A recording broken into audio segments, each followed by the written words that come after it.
James Rhodes, aka Rhodey, became War Machine after he acquired the War Machine armor. Rhodey grew up in South Philadelphia until he enlisted in the military while serving in the Vietnam War. Rhodes encounters Iron Man, who had just built his first armor and escaped from his captors, and the two worked together to reach safety at the U.S. Embassy. As time went on and the Vietnam War no longer corresponded with Rhodes' age, the conflict was retroactively changed to a war in the fictional nation of Siancong. He eventually began working for Stark as a pilot, and the two became friends.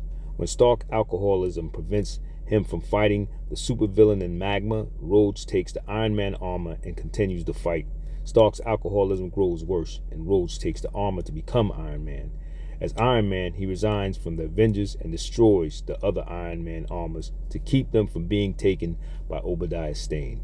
As Stark begins to recover, Rhodes accompanies him in a new business venture, and they begin sharing the role of Iron Man. Since the armor was not designed for Rhodes, he begins experiencing headaches and mood swings, eventually returning the role to Stark in its entirety. When Stark is believed to be dying, he appoints Rhodes as his successor. Rhodes becomes the CEO of Stark Industries and becomes the new Iron Man using the War Machine armor. He gives up the role when he discovers that Stark has faked his death, but he keeps the War Machine armor on Stark's insistence, becoming a new superhero, War Machine.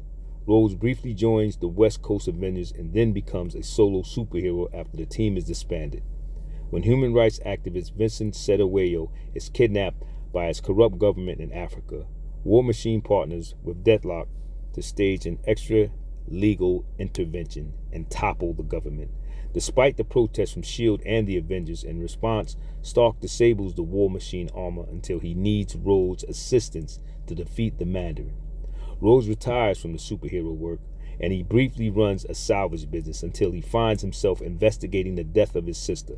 He then works as a combat instructor for Sentinel Squad. When Rhodes is injured in a terrorist attack, he is augmented with cybernetic body parts, permanently turning him into War Machine. He then travels to the Middle East, where he encounters a military contractor that tortures and experiments on prisoners. Rhodes takes action without authorization, and he is put on trial for committing war crimes. His cybernetic body is destroyed in a subsequent jailbreak, but a cloned version of his healthy body had been made, and his mind is transferred into it.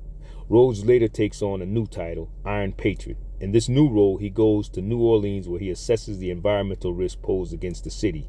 He rejects to work with the military unless it's for domestic action or rescue operations.